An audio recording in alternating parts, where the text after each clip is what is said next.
back to the shop. This is a piece of wood that I got from my brother-in-law. I have more of it. This is a cutoff of it.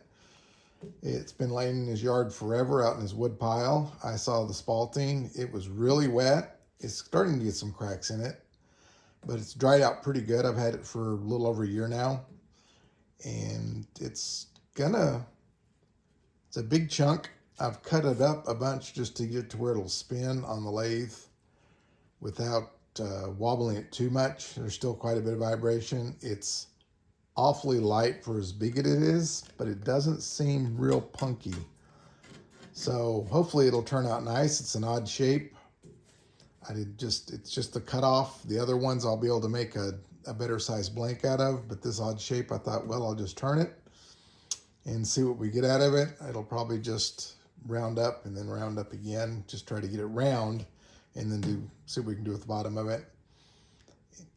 Just gonna be a show. Let me get geared up and we'll get started on it.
You'll have to excuse the air conditioner.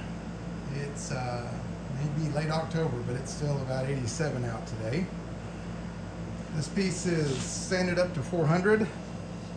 It has sanding sealer on it, and then been sanded after that because it would not smooth. Of course, it's a little punky, but not bad. But it just didn't want to smooth up because of the way the grain runs on it. So we're going to do a little Axe abrasive paste and polishing on it, and then we'll get ready to turn it around. Again, sorry for the air conditioner.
Sand it up to 400, and as you can see, we're going to use the back Axe abrasive paste.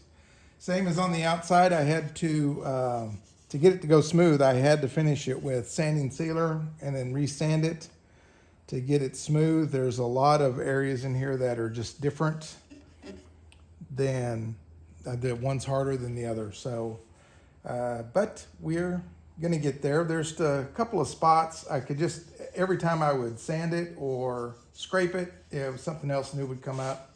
There's a little spot here. It's not, and these aren't tool marks. They're just from the wood. There's little holes in it and stuff like that. So like little, it's starting to have some worm trails or something like that. But it's very smooth. It's very nicely finished. So hopefully this will just make it pop a little bit like it did the outside.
we're going to try this again. I just tried to record this and it said my camera was out of storage. So I had to delete a few things so it would work. I was told this is a piece of Osage orange or boat arc. I don't know that I can believe that. Of course, I know who I got the tree from, and he knows his wood pretty good. The grain here looks kind of like it would be, although it's not as straight as most of the Osage orange I've turned, which I've turned quite a bit. But with all the spalting in here, it's hard to tell. It's not quite, it's kind of the same color, but it's hard to tell.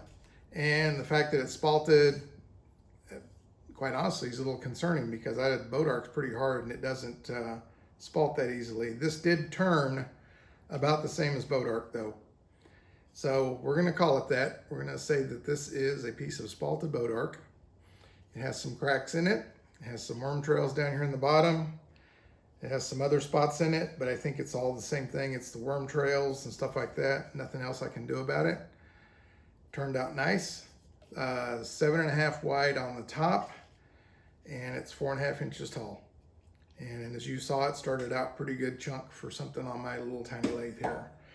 But either way, it got done, and we're going to be happy to put this in the books. I think it turned out rather nice. I like all the different texture, not texture, but different grain that it's got in it. Thank you for stopping by. Thank you for watching. Please like, subscribe, leave a comment. We respond to everybody if we can. And until we see you again, keep turning.